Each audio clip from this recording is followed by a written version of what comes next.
ನಮಸ್ತೆ ಎಲ್ಲರಿಗೂ. Welcome to your channel. ನೋಡಿ, ಹಿಂದೆ ನಾವು ಈ ಒಂದು ಅಧ್ಯಯನದ ಕುರಿತಾಗಿ ಮೊಘಲರ ಸಾಮ್ರಾಜ್ಯದ ಬಗ್ಗೆ ಓದುತ್ತಾ ಬಂದೇವೆ. ಈ ಅಧ್ಯಯನದ ಇನ್ನೊಂದು ಸಾಮ್ರಾಜ್ಯ ಯಾವುದಪ್ಪ ಅಂದ್ರೆ ಈ ಮರಾಠರ ಬಗ್ಗೆ ಇವತ್ತು ಓದುತ್ತಾ ಹೋಗೋಣ. ನೋಡಿ, ಛತ್ರಪತಿ ಶಿವಾಜಿ.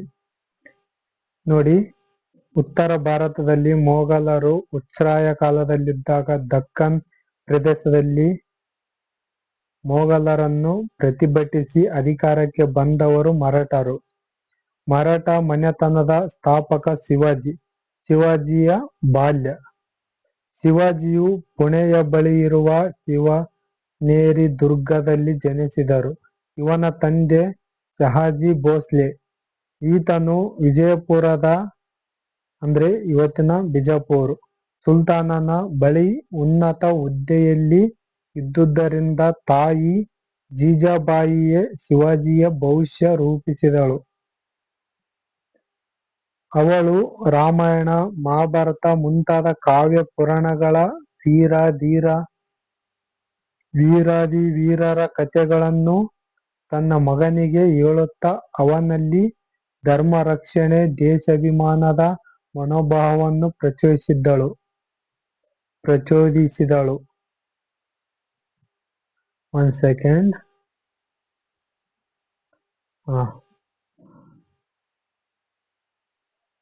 ಗುರುವಾಗಿದ್ದ ದಾದಾಜಿ ಕೊಂಡದೇವ ಮತ್ತು ತಾನಾಜಿ ಮಾಲಸೂರೆ ಶಿವಾಜಿಗೆ ಶಸ್ತ್ರಾಸ್ತ್ರ ವಿದ್ಯೆ ಕಲಿಸಿ ಈ ತರುಣ ವೀರನ ಮನಸ್ಸನ್ನು ಜಾಗೃತಗೊಳಿಸಿದರು. ಪ್ರಾರಂಭದಲ್ಲಿ ಶಿವಾಜಿಯು ಮರಾಠ ಮುಖಂಡರು ಮತ್ತು ಪಶ್ಚಿಮ ಘಟ್ಟಗಳ ಮಾವಳಿ ಎಂಬ ದೃಢಕಾಯರಾದ ಗಿರಿಜನರನ್ನು ಸೇರಿಸಿ ತರುಣರ ಪಡೆಯನ್ನು ಕಟ್ಟಿದನು. ನಂತರ ಶಿವಾಜಿಯ ಆರಂಭದ ಸಾಹಸಗಳು. ಶಿವಾಜಿಯು ತನ್ನ 19ನೇ ವರ್ಷದಲ್ಲಿ ವಿಜಯಪುರದ ಆದಿಲ್ಶಾಹನ ಅಧೀನದಲ್ಲಿದ್ದ ತೋರಣ ದುರ್ಗವನ್ನು ವಶಪಡಿಸಿಕೊಂಡನು. ನಂತರ ರಾಯಗಢ, ಸಿಂಹಗಢ, ಪ್ರತಾಪಗಢ ಮುಂತಾದ ಕೋಟೆಗಳನ್ನು ಒಂದೊಂದಾಗಿ ಗೆದ್ದುಕೊಂಡನು. ಇದರಿಂದ ಕುಪಿತನಾದ ವಿಜಯಪುರ ಸುಲ್ತಾನನು ಶಿವಾಜಿಯನ್ನು ಹತ್ತಿಕ್ಕಲು ತನ್ನ ಸೇನಾನಿ ಅಫ್ಜಲ್ ಖಾನನನ್ನು ಕಳುಹಿಸಿದನು. ಅಫ್ಜಲ್ ಖಾನ ಒಪ್ಪಂದದ ಮಾತುಗಳನ್ನಾಡಲು ಶಿವಾಜಿಯನ್ನು ಬರಹೇಳಿ ಮೋಸದಿಂದ ಅವನನ್ನು ಕೊಲ್ಲಲೆತ್ನಿಸಿದ. ಆದರೆ ಶಿವಾಜಿಯದೇ ಮೇಲುಗೈ ಆಗಿ ಅವನು ಅಫ್ಜಲ್ ಖಾನನನ್ನು ಕೊಂದನು.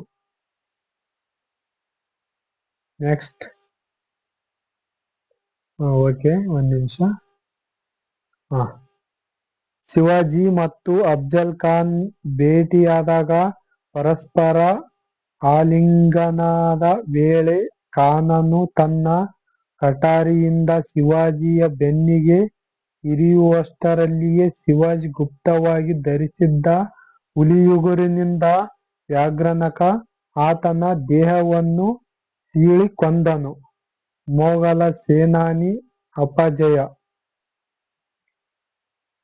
ಶಿವಾಜಿಯು ದಿನೇ ದಿನೇ ಬಲಗೊಳ್ಳುತ್ತಿರುವ ಸುದ್ದಿ ಔರಂಗಜೇಬನ ಕಿವಿಗೆ ಮುಟ್ಟಿತು.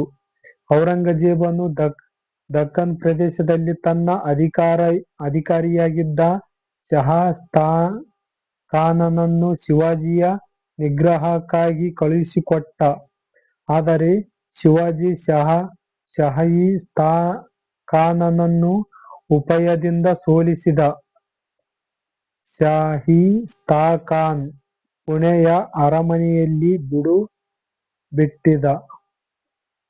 2 ವರ್ಷ ಕಳೆದರೂ ಶಿವಾಜಿಯನ್ನು ಸೆರೆಹಿಡಿಯಲು ಅವನಿಗೆ ಸಾಧ್ಯವಾಗಲಿಲ್ಲ.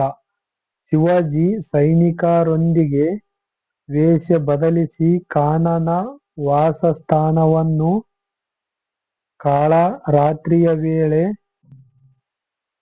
ಪ್ರವೇಶಿಸಿ ಆತನ ಮೇಲೆ ಹಠಾತ್ತನೆ ದಾಳಿ ಇಟ್ಟ. ಖಾನನು ಹೇಗೋ ದಾಳಿಯಿಂದ ಪಾರಾದರೂ ತನ್ನ ಹೆಬ್ಬೆರಳನ್ನು ಕಳೆದುಕೊಂಡ. ಸೆಹಿಸ್ತಾಖಾನ್ ಭಯಭೀತಿಯಿಂದ ಪುಣೆಯಿಂದ ಪಲಾಯನ ಮಾಡಿದ. 1 ಸೆಕೆಂಡ್.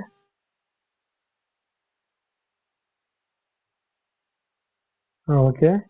ದಖ್ಖನ್ನಿನ ರಾಜ್ಯ ಜಯಸಿಂಹ. ಇದಾದ ಮರುದಿನ ವರ್ಷವೇ ಶಿವಾಜಿ 1 ಸೆಕೆಂಡ್. ಎಲ್ಲಿದೆ? ಇದಾದ ಮುಂದಿನ ವರ್ಷವೇ ಶಿವಾಜಿ ಮೊಘಲರ ವಶವಿದ್ದ ಸೂರತ್ ನಗರವನ್ನು ಮುತ್ತಿಗೆ ಹಾಕಿ ಅಪಾರ ಧನವನ್ನು ವಶಪಡಿಸಿಕೊಂಡ. ಸಿಟ್ಟಿಗೆದ್ದ ಔರಂಗಜೇಬ ಹೇಗಾದರೂ ಮಾಡಿ ಶಿವಾಜಿಯನ್ನು ಸೋಲಿಸಬೇಕೆಂದು ಪಣ ತೊಟ್ಟು ರಾಜ ಜಯಸಿಂಹನೆಂಬ ಉನ್ನತ ಸೇನಾನಿಯನ್ನು ಕಳುಹಿಸಿದ. ಅವರೊಳಗೆ ಯುದ್ಧ ನಡೆದು ಶಿವಾಜಿ ಸೋತನಲ್ಲದೆ ತನ್ನ ಹಲವು ಕೋಟೆಗಳನ್ನು ಮೊಘಲರಿಗೆ ಒಪ್ಪಿಸಬೇಕಾಗಿ ಬಂದಿತು.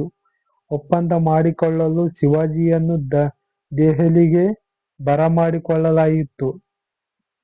ಔರಂಗಜೇಬ ಶಿವಾಜಿಯನ್ನು ಬಂಧಿಸಿ ಆಗ್ರಾದ ಸೆರೆಮನೆಯಲ್ಲಿಟ್ಟ. ಆದರೆ ಶಿವಾಜಿಯು ಉಪಾಯದಿಂದ ಸೆರೆಯಿಂದ ತಪ್ಪಿಸಿಕೊಂಡು ತನ್ನ ರಾಜಧಾನಿ ಸೇರಿದ.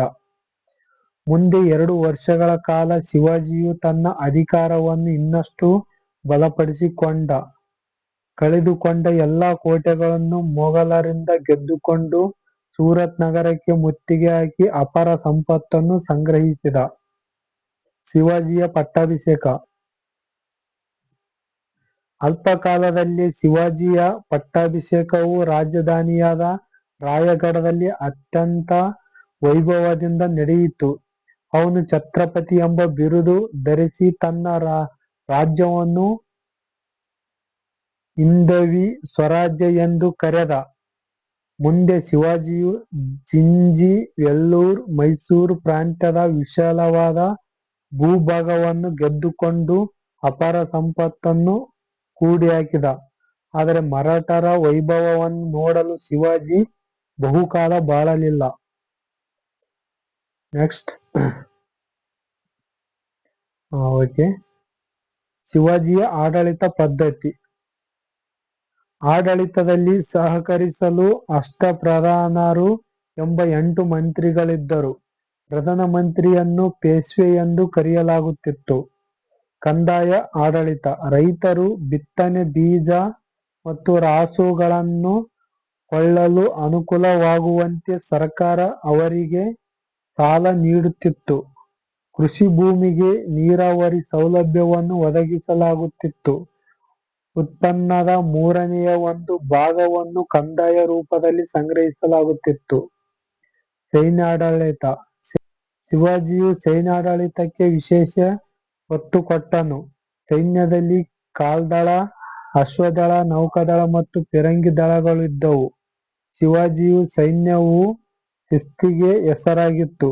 ಪ್ರಜೆಗಳನ್ನು ಮತ್ತು ಪಶುಗಳನ್ನು ಲೂಟಿ ಮಾಡುವಂತಿರಲಿಲ್ಲ.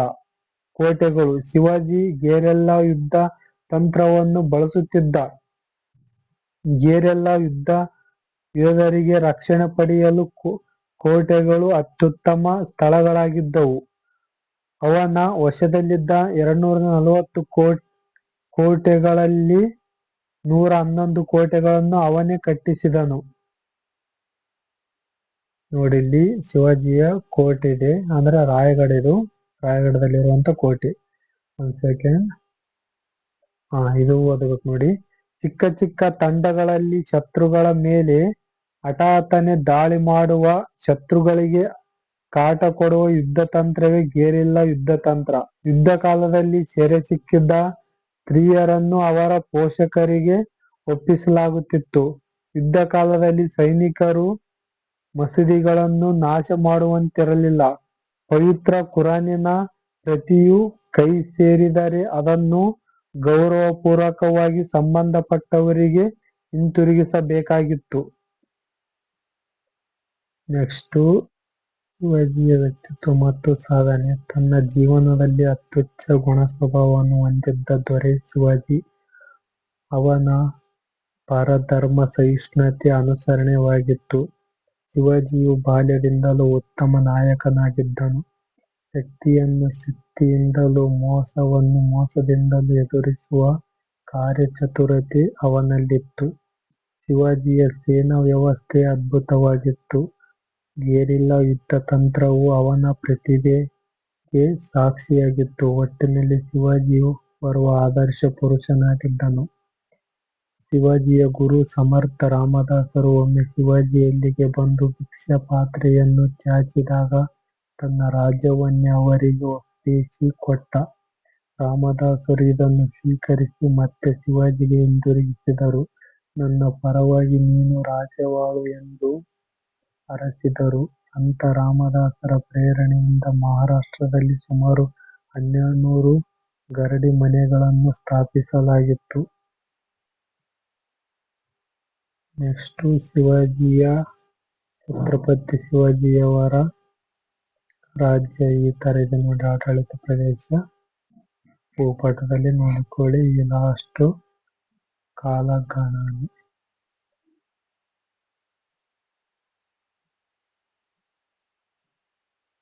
ಓಕೆ, ಕಾಲಗಣನೆ. ಬಾಬರ್ ಸಾಮಾನ್ಯ ಶಕ 1526 1530. ಅಕ್ಬರ್ ಸಾಮಾನ್ಯ ಶಕ 1556 1605. ಔರಂಗಜೇಬ ಸಾಮಾನ್ಯ ಶಕ 1659 1707. ಶಿವಾಜಿ ಸಾಮಾನ್ಯ ಶಕ 1627 1680. ಕೆಲವು ಹೊಸ ಪದಗಳಿವೆ. ಕಲಿತನ ಅಂದ್ರೆ ಸೂರತನ, ಪುತ್ಥಳಿ ಅಂದ್ರೆ ವಿಗ್ರಹ, ಕೊತ್ವಾಲ್ ಅಂದ್ರೆ ಕೋಟೆ ಮತ್ತು ನಗರ ರಕ್ಷಕ.